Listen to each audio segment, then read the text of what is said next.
Hi, I'm Paul De Silva. Reinventing the World is a series for all those who want to know the good news about how we can help reinvent the world to make it work better for all of us.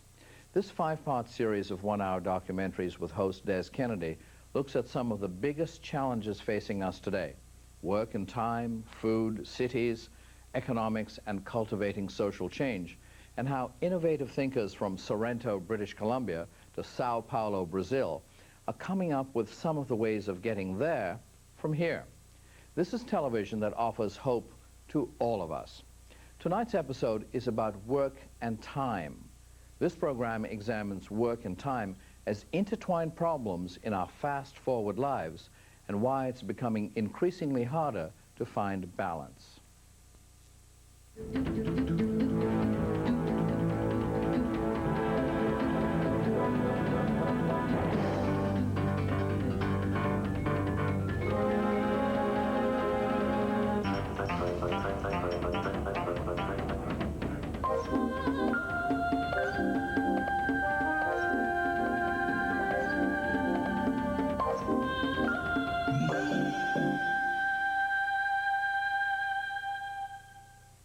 Job, work, work, job, life. It's all work, isn't it? Get up, brush your teeth, grab a bite, put in your time, drink your liquids, play the parts that get you what you want, look for love, find love, keep love. It's all work, isn't it? Maybe job is what you do for money. Maybe work is what you do for everything else. What do you do? What do you do? What do you do? What do you do? A job is something that you have to do, you know, to make money. And work is something that you love to do. That's how I see it, yeah. Work for gold and stars and things. Work for all everything. Work for the mom and work for the dad. What is the best job you ever had? It simply is human nature to work for personal fulfillment and, of course, for daily bread. Work for strangers you'll never see. Work for the future, obediently. Work for the children up on your knee. Work for nothing. Work for free.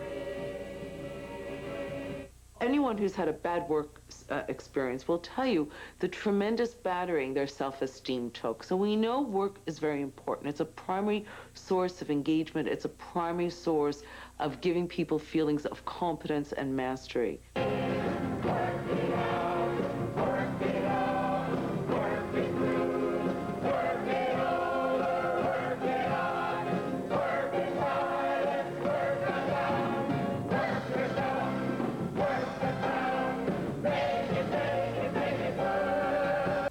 I think the two most important questions we can ask about work are this.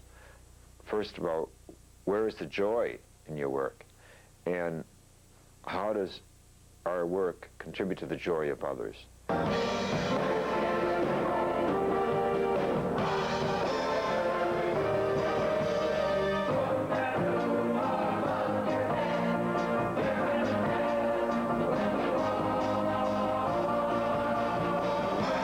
We're always reading about work and everybody else's concepts about what that is and the negative part of it and the positive part of it.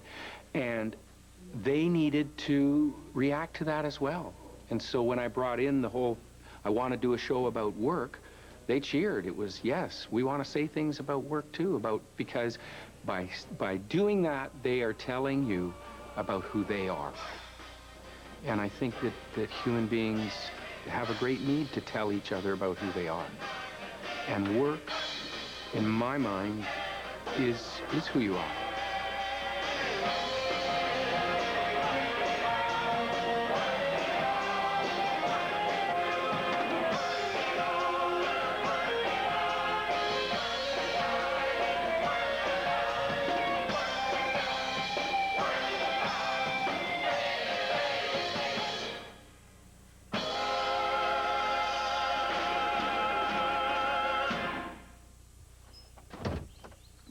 Hi, I'm Des Kennedy. When somebody asks me, and what do you do? I reply, well, I usually write in the morning and garden in the afternoon. I've done all kinds of crazy jobs in my time, but for the past 30 years, I've been here on Denman Island, BC, numbered among the growing army of the self-employed. What I do to make a living is fairly unusual, but really, what is usual about work these days? There's a radical transformation happening in the nature of work, a change as profound as the Industrial Revolution, and, unbelievably, it's happening in less than a lifetime.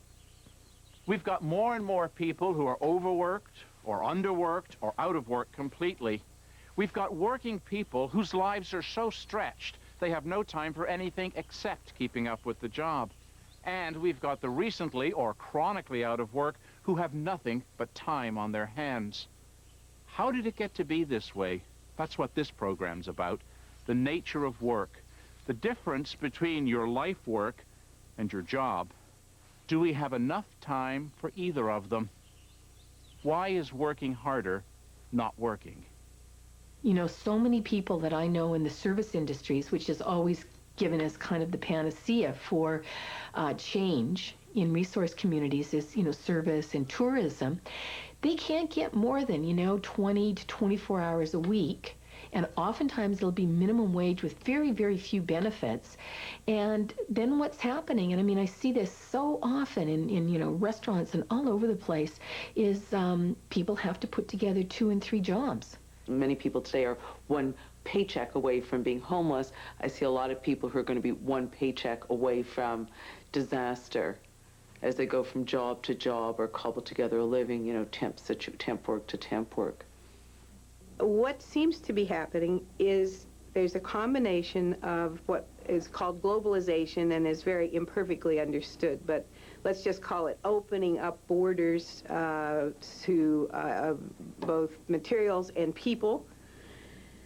And with that is technological change, which is automating many jobs and meaning that much work does not need to be done by human beings, but can be done much more cheaply in the long run and with less human input by smart machines.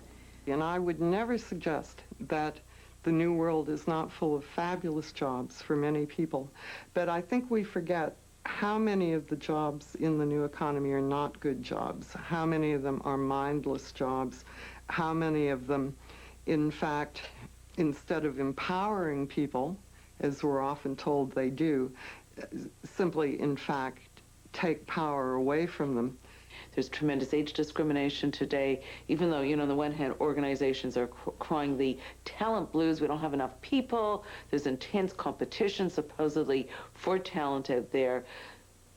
Tell that to a 50-something who's been looking for work for 4 years, and they'll say, I don't believe that for 1 second.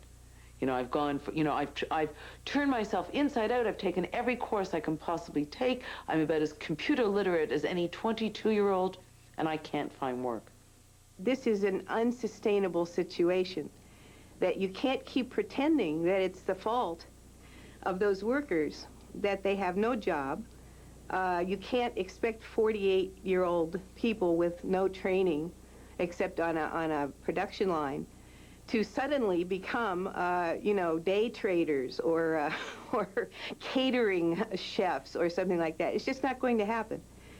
And so I feel from a really a moral point of view that this is simply not acceptable to pretend that these people somehow are at fault. The attitude somehow that we can remove the safety net, insist that people be self-reliant, and still create the kind of disposable workforce that's needed in the kind of economy that is the global economy.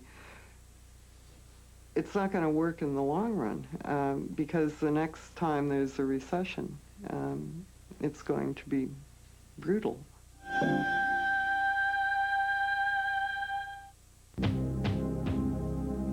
do we really know what went on in the 24 hours before Jesus was crucified? Without the trial of Jesus of Nazareth, there'd have been no death sentence, no death, no resurrection, no Christian faith. But was it also history's greatest miscarriage of justice? And if so, who was responsible? Legal reporter David Jessel uncovers the Jesus conspiracy, Thursday, April 12th at 9 p.m.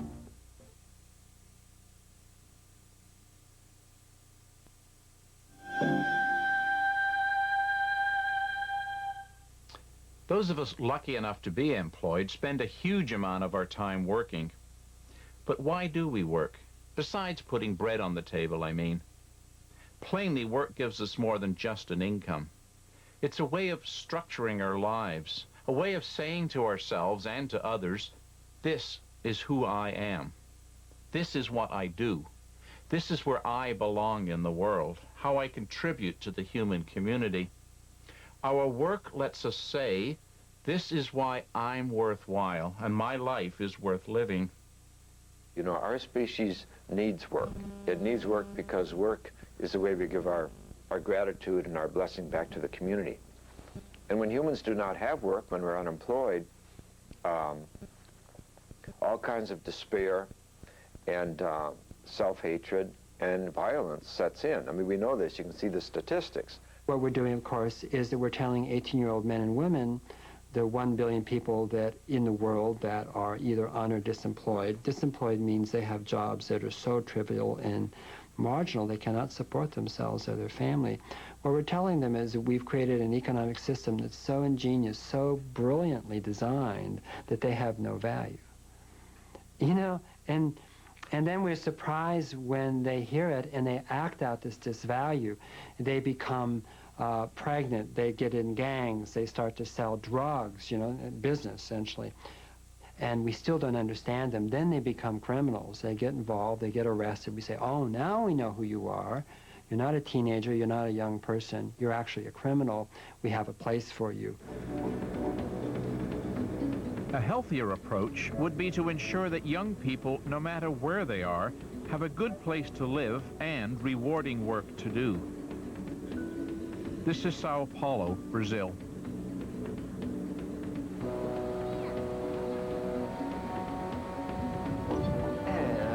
It's difficult, very difficult, to recognize as citizens these street kids who are usually regarded as nobodies. When on the streets, these kids are completely ignored. They are not regarded as people with rights. We are here to help them. Our main concern is first of all to make these rights that already exist in law accessible to them.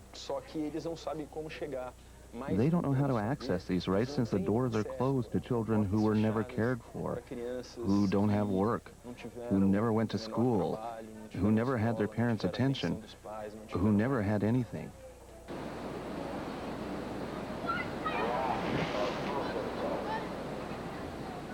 Ricardo is a street educator for Project Travessia. This is a unique partnership involving Canada's United Way and the Canadian International Development Agency, Brazil labor unionists and bankers. Its goal? To help street children become active, educated, working members of society. The Portuguese word travessia means building a bridge. In this case, a bridge between homeless kids and the society from which they've been excluded.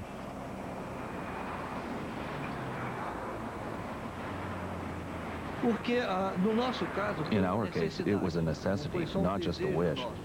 It is an extremely uncomfortable situation, not only for those who are downtown every day who see these kids, see their eyes, the violence, the aggression, the robberies, all these things. This life-threatening situation in Brazil today is very embarrassing for the affluent people. And it is a permanent war for the victims themselves, the street kids. So the question of self-esteem, of human respect, these are things we cannot remain passive about. We can't expect the government to take action, or for the schools and the police to solve. Temos aqui o Elber e o Edson, que são alguns integrantes da casa, né? O Edson foi dos meninos. Isso. Once the kids have found a good place to live, either back with their families or in foster homes, they graduate to Travessia's second stage, P-Cell. It opens a new world to them of education, art, culture, and sports, preparing them to find their place in the real world of school and employment, where they can feel like valued citizens with rights and responsibilities.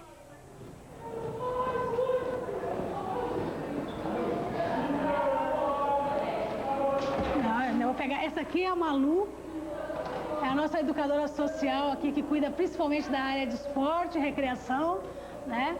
Então, the fact that these kids are no longer a permanent threat on the streets, but that they now have a name, a history, have become painters, workers, and that they live with their parents and siblings, that they have seen Monet in the art museum, that they are producing artwork, that they have played ball with children from the USA who came here through an exchange program.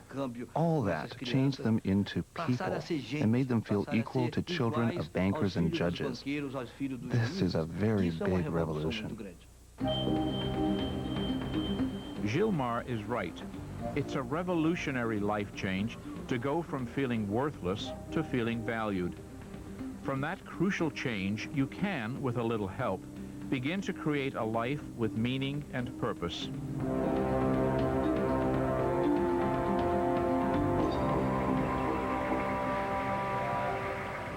Similar challenges exist in North American cities.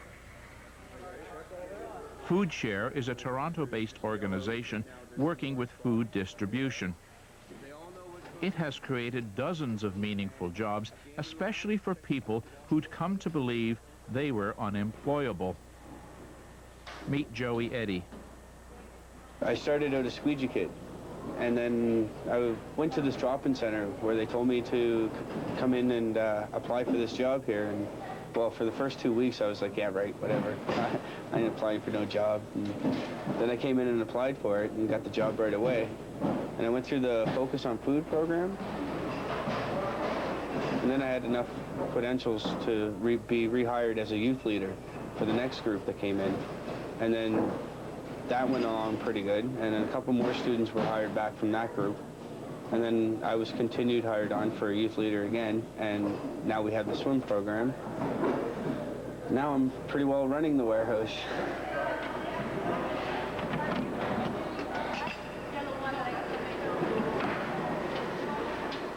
We've become very successful with these programs, getting the pre-employment skills, showing up on time, knowing how to dress, how to cooperate, work as a team. And it happened that the Squeegee Diversion Program was looking for a workplace. So this time we've taken on 20 youth, and you can see their growth. Like, they find a place, they get a health card, a dental card, they start getting excited about work. And I think the work is so meaningful here that they take real pride in their work. I don't know, I just like the environment, and the idea behind it too is feeding the homeless and putting back to the community what the community needs. I think one of the most interesting, funny stories is that Joey, Mike, and Scott live together. And about 2 months ago, they went out and bought a freezer. And it just seems like overkill, that they would be thinking about food in that way, and stockpiling food and having food and, being interested in food. And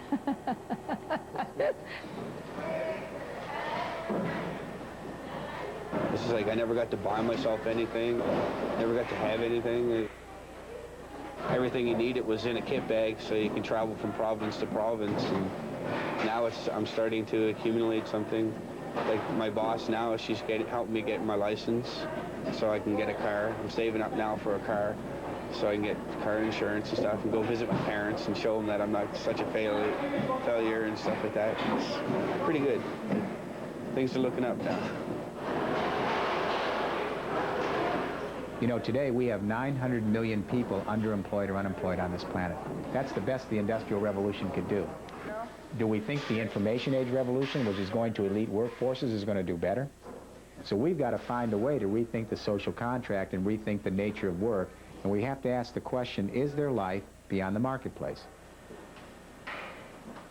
If you're unemployed and you're not needed in the market or government, why not partner with the nonprofit organizations in the community and local government to retrain and reskill you for a potential job in one of the thousands of not-for-profit organizations?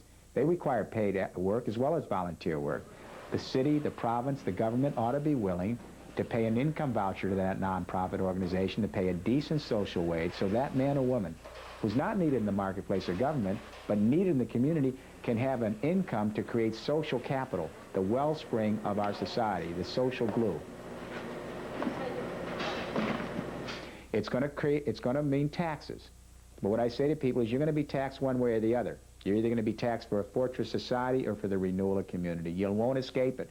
You'll either be taxed for police and prisons or be taxed to provide jobs so people can have meaningful work in their communities. There's a sort of trade-off here, which is okay. You want, and indeed you are having, a flexible workforce.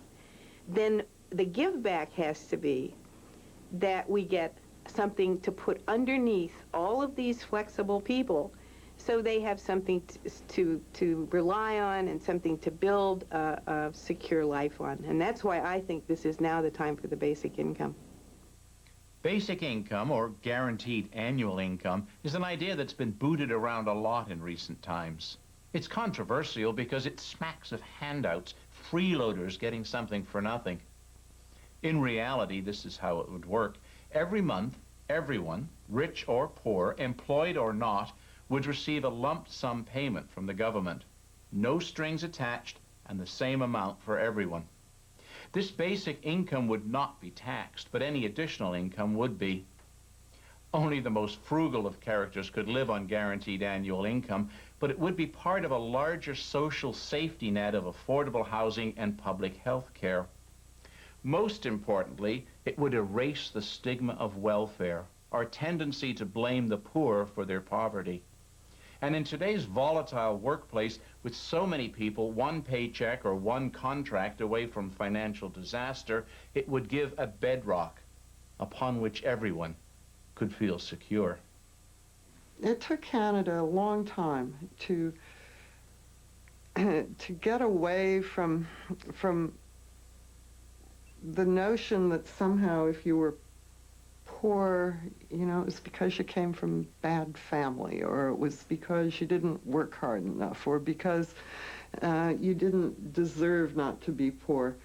And in a way, that's what all of our social programs that we have been so proud of until recently were all about, that this isn't the way it ought to be. I mean, that people are not usually the authors of their own misfortunes. If we don't buy this picture of people as being sort of lazy and degenerate, and they have to be whipped along in order to get up in the morning, and we instead buy into what we think we know about our own kids and ourselves, which is that we're not like that. Most people are not. They really want to be useful. They want to be part of society. You wonder if basic income is a utopian ideal, or is there a pragmatic basis to it, and would we ever see it, quotes, in our lifetime? I think there's a very pragmatic basis to it. I'll take that first. And among other things, it will allow consumer demand to continue to exist. And as I understand our economic system, without consumer demand, we're up the creek. What we forget is this, that you have to have a viable community before you can have a viable marketplace. It's not the other way around.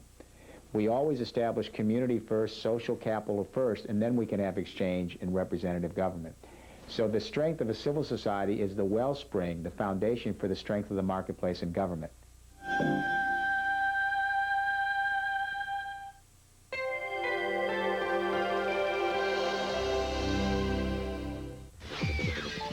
don't think you can buy happiness, but you can buy the tools for self-exploration that will allow you to start the journey. The search for love and meaning in the new age has become big business. Romancing the Chakra is your guide to surviving it all. It's a once-in-a-lifetime. Venus is going stationary, and it's right on your Jupiter. Yeah. So buy a lottery ticket. Romancing the Chakra, Thursday, April 19th at 9 p.m.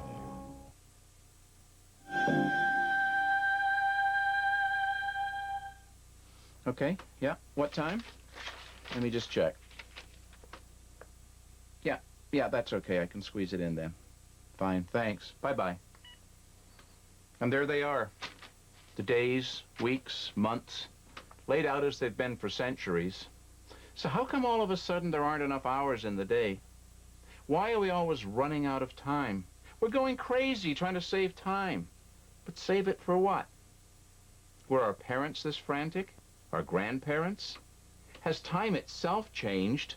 Or is it us and the demands of our work?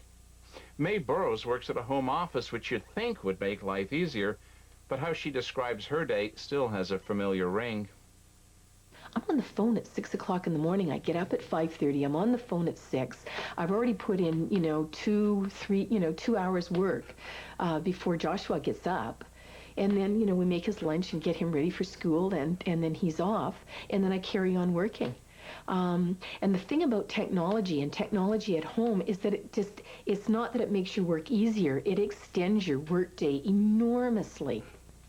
So I'm doing email. I mean, my best time for doing email is somewhere around midnight. Consequence is I don't get enough sleep.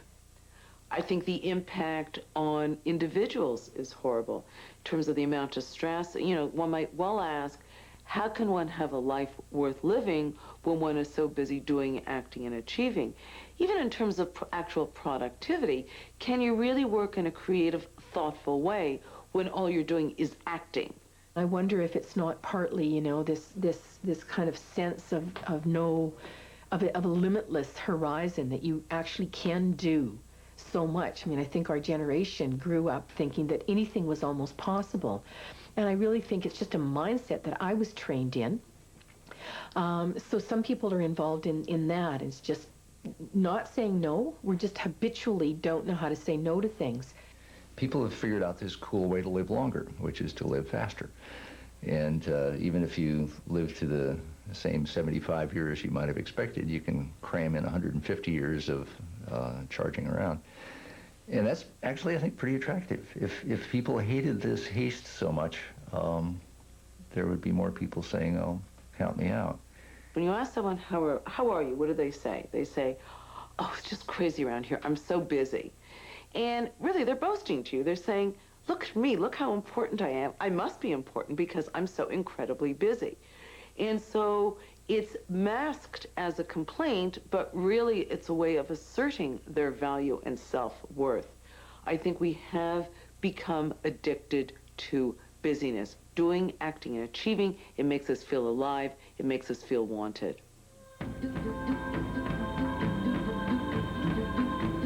The idea of building a big slow clock on which you can see just right on the face of it these centuries out in front of us yet to come at their own year-by-year implacable pace is meant to be some kind of a perspective on acceleration of history and technology and time. So we can step outside the acceleration, sort of take a breather, and then look back on fast-moving events with perhaps a longer, deeper perspective. The clock of the long now is a mechanical clock that will tick once a year. The century hand will advance once every 100 years, and the chime will ring every millennium for the next 10,000 years. Stuart Brand of Whole Earth Catalog fame was intrigued by the idea of a slow clock. Ever the provocateur, he wondered if it might be a way to prod people into stopping and stepping back long enough to think about what kind of a world we want to create for those coming after us. This long-term responsibility is measured in centuries rather than in quarterly earnings. After all, if each of us had one child and one grandchild, That's them. That's the occupants of the next century. What do we owe them? Probably owe them a fair amount, and good responsible parents and grandparents would have in mind a number of things that one would call responsibility. It has to do with preserving options for them so that they're not left without a ozone layer or a relatively tractable climate. So they have aquifers and fisheries and things like that. Those are pretty obvious. But then other things you probably want to spend some time thinking about. What do you want to be sure that those children and grandchildren, twice as many of them as of us, would want besides that, or would regret greatly if we had somehow squandered? So responsibility for the greatest good for the greatest number actually has this time component. It was early on in my design career that I realized how much of what industrial designers were doing was making another of something that's already been made just fine for the sake of market share or something like that, and I didn't like that idea. I didn't like that as doing CD-ROM development, that basically, you know, what I was doing was going to be on the shelf and then off the shelf, and then it would be a coaster in about 3 weeks. When I heard about this project, I realized that it was all about building one object and not building it faster, cheaper, but which is the bent of all industrial design and production design now, but building it kind of slower and better. The Long Now Foundation is acquired part of a mountain in eastern Nevada, and on top of this mountain is a forest of bristlecone pine trees. Some of them are up to 5,000 years old. And the real estate guy in White Pine County, Nevada, who made this deal happen, has a practice that he has everybody do up on top of the mountain when we visit there. And he says, just take 5 minutes, go sit under a bristlecone pine tree. These are big things. They're 20 or 30 feet high and all gnarled and sculptural and beautiful. And forget the present. Think about the past. Think about the future. Take a little while. And when you're done with that, come on back.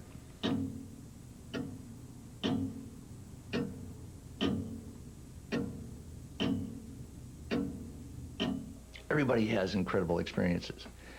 And we're talking about 5 minutes under a big old tree. So it does suggest there is an appetite for getting out of the present, getting into the long term. And maybe we just haven't found enough of the really intriguing ways to do that yet. And perhaps the Long Now Foundation is about helping people find intriguing ways to get out of the present, get into the long term, and just take a break. Time's become the most precious commodity in our fast-forward lives. Perhaps the most disturbing contradiction in the way many of us live is that we lack the time to do the things we claim are the most important to us. We're racing so fast to achieve fulfillment, we've no time left for the things that fulfill us most.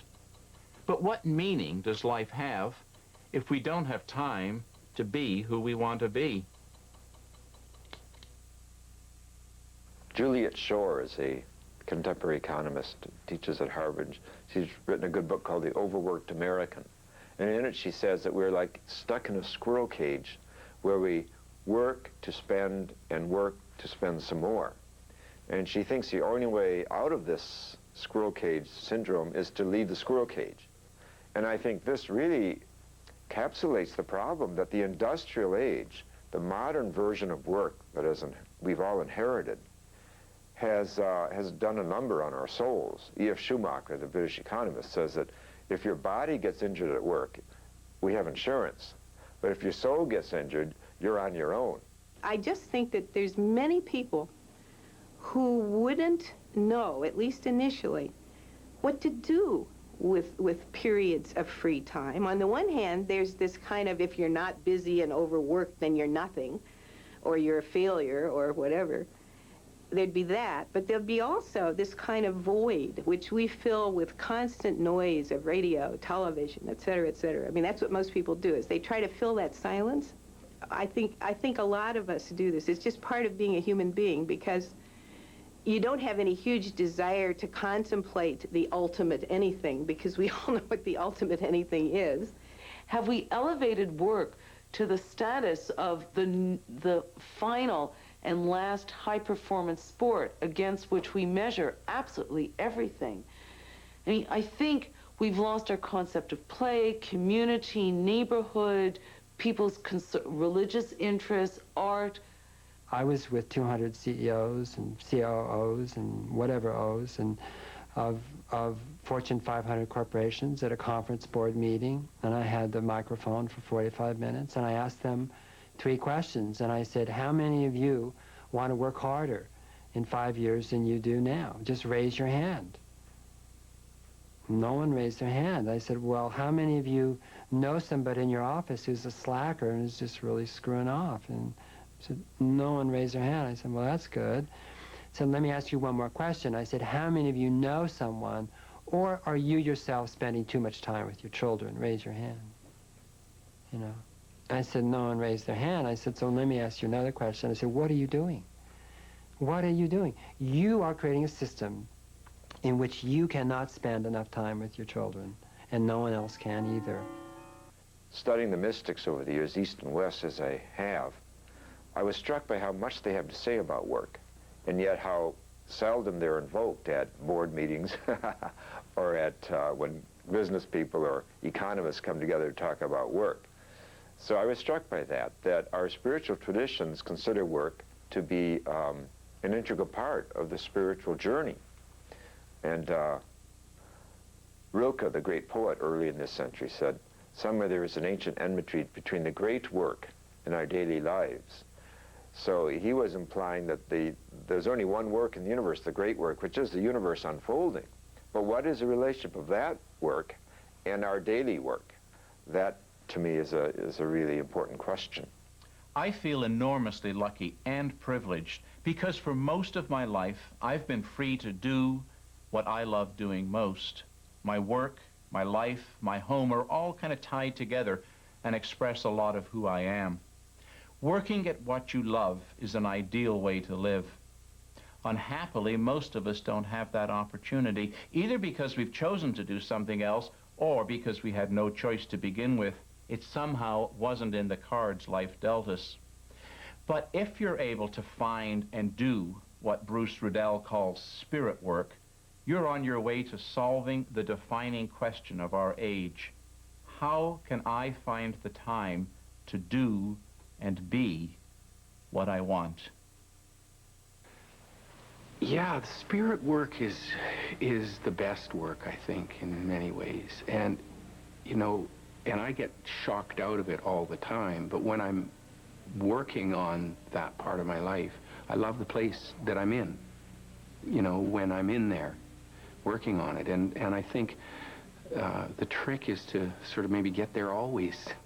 Yes, I see a job as being what we work at just to get a paycheck to pay our bills. And I think that's altogether appropriate at times in our life. But our work is something that comes from the heart and is extended to the heart of others. And the work is why we're really here. And sometimes we get paid for it, and sometimes we don't. An American fable. Once upon a time, way down south of the border in tiny Tupelo, Chihuahua in Mexico, a soon-to-be legend was born. I have been searching for my true parents, and I think I have narrowed it down to 2 people, and that could be Elvis, naturalmente. Thank you, ma'am. And who else could be my mama, pero Charo. Gucci, Gucci. The child of Elvis and Charo. Sí. Well, you know, they worked together they were both in Las Vegas in 1960, which is the time of my conception.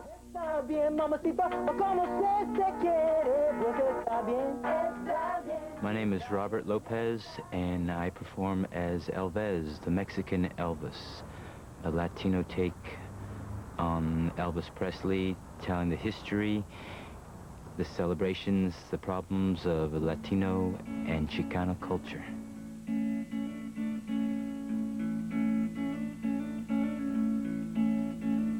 As she shoes the flies on a hot and smoggy summer morn, another brown baby is born. In el barrio, la mamacita cry, porque Hey, there's one thing that she don't need. That's another hungry vato to feed. In el barrio. My take on Elvis in the Ghetto was the first delving into having a message or putting a political, social criticism idea across. It just stemmed from, you know, wanting to say more. While I have your attention, might as well say something that's on my mind. And I think the way I do it is pretty interesting just because it catches you off guard. Phil Oakes was a contemporary of Dylan, a folk singer, but he had this great quote: if there's any hope for America, it lies in a revolution. And if there's any hope for a revolution, it lies in Elvis Presley becoming Che Guevara. And I thought that was like a great idea. For my Rock and Revolution tour, I became that. Then one night, in desperation, this young man steals away. Rising sun, steals a car, tries to run, but he won't get far. That plane.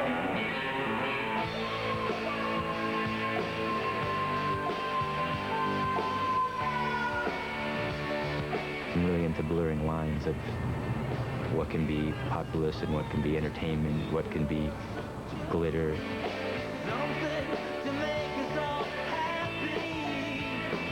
I've been a musician since I was about 16, so I've had a lot of that. I've been dishwasher, I've been a waiter, I've been cashier, I have been a gallery curator, store managers for retail.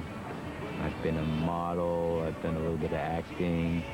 But being a musician has been the most rewarding and the one that I've been doing the longest.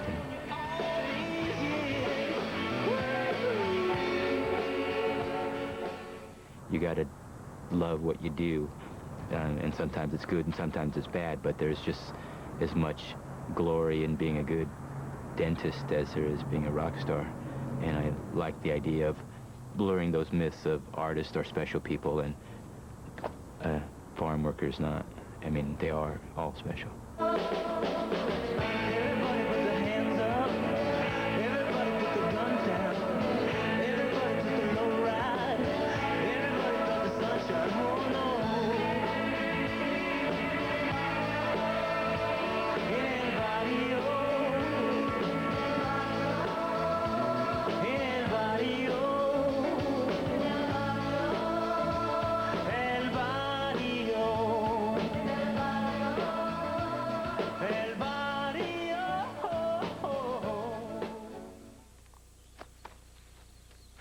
Yes, you gotta love what you do. You gotta get in touch with your inner Elvis, as Robert Lopez did. He's your genuine rhinestone original, and his spirit work takes many forms, a radicalized Latino Elvis being just one. But hey, how do those of us getting by on a regular paycheck from a steady but pretty boring job take the leap from job to work?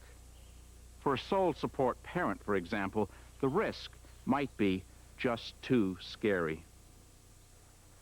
I met a woman in Washington, D.C. when I was doing my book signing tour with my Reinventing workbook, and she told me this story. She said, I had a job, and I knew it was a job because I hated it, but I'm a single parent, and I felt I couldn't take the risk of quitting it. So I dragged myself to work every day, and I was making a decent living. But she said, one day I got so outraged at work I quit on the spot. I was so angry. Then she said I was without work for 3 months, and it was scary. But then she said, I found a job that is also my work. And she said, I'm the happiest I've ever been in my life. I'm soaring like a bird, because I'm doing what really fulfills my values and my heart desire. At the same time, I'm getting paid for it. So what this shows is that it's just one more evidence that our work itself is a spiritual process. Work requires trust. To find your work and to leave a comfortable job for it is an act of trust. And trust is, in fact, what the word faith means. It's about trusting the universe. Allison Chisholm is an endangered but happy species. An independent, organic farmer who has figured out a way to earn a living doing what she loves. The modern way of life seems to be that you have your home life and you have your work. And so you do your work and you finish your work and then you go home and you have your life at home.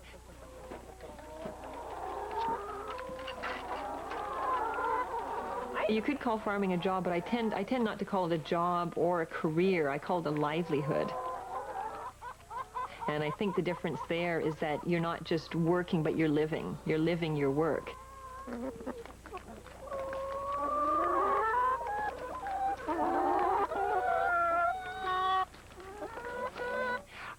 Farming is a livelihood because it's something, it's natural, it's ruled by the seasons and by the day. I tend not to have a day that's, you know, get up at 8 and be at work by 9. I tend to get up with the sun.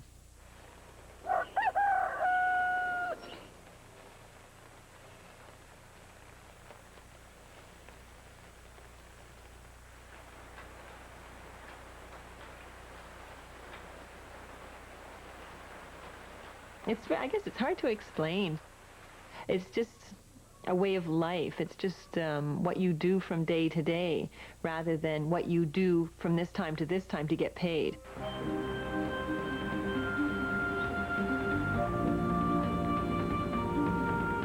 I think, though, increasingly people are looking at their core values, and they are asking themselves questions like, why am I working? At what cost am I working? What am I getting out of this, but what am I giving up? So if I'm learning and engaged, but what is the cost of this to my children? People are saying, how can I design a life that's worth living, which incorporates rich relationships with my friends, with family, with the opportunity to pursue artistic or athletic pursuits, whatever it is that personally engages me, with the opportunity to work in a meaningful way. Web of Life takes a look at the connections between all things on Earth. If we take the time to look and listen, we begin to realize that a large percentage of life on Earth is slipping into oblivion, never to be seen, never to be heard from again. There's no way you can bring it back again. You don't even know what you lost. An Earth Day special, Web of Life, Friday, April 20th at 8:30 p.m.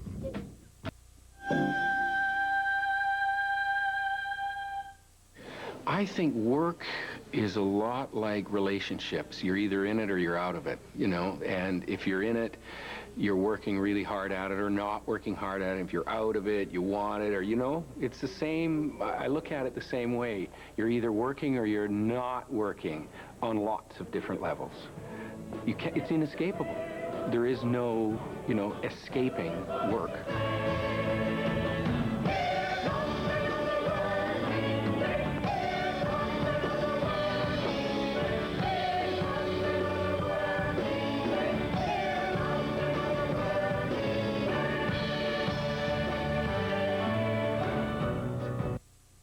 I think increasingly what we're going to do, hopefully at least, is we will value all fields of endeavor, all activity, whether it's the pursuit of cultural activities, time with children, producing an income.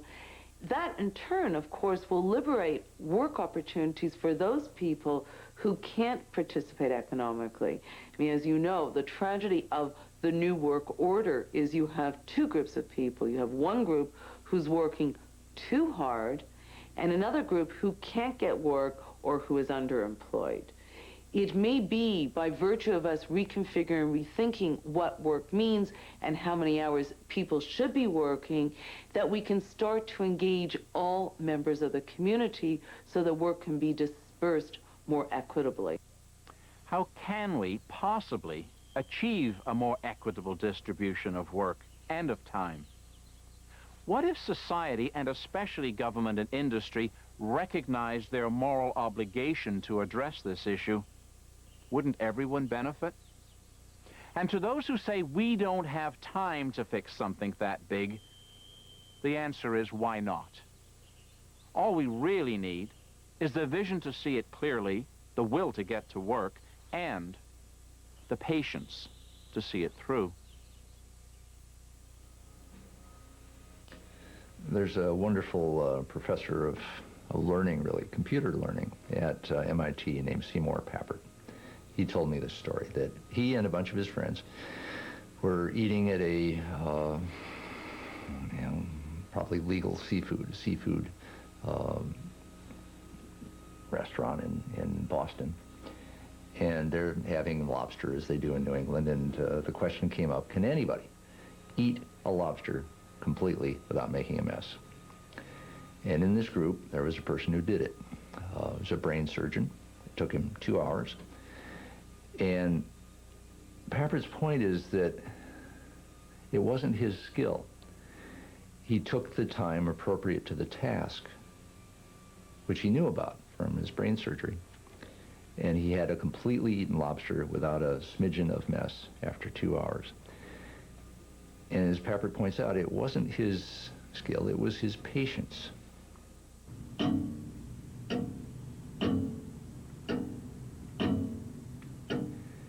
And so a seemingly impossible task, eating a lobster without making any mess, was solved by just taking 2 hours to do it. And it makes you wonder, what are problems that we think of as completely unsolvable that could be solved if you took 20 years or 200 years? And you go from the condition we're in now of, if it can't be solved in 2 or 3 years, politicians, since that's sort of their time frame, say, well, it's unsolvable, world hunger or whatever. We just can't solve it. But if somehow permission were given, encouragement were given, that that's okay. We'll just, bear down on this thing for 20 years, 50 years, how long it takes. It's a problem we're solving. Just stay with it until it's fixed. Then you can eat a lobster without making a mess.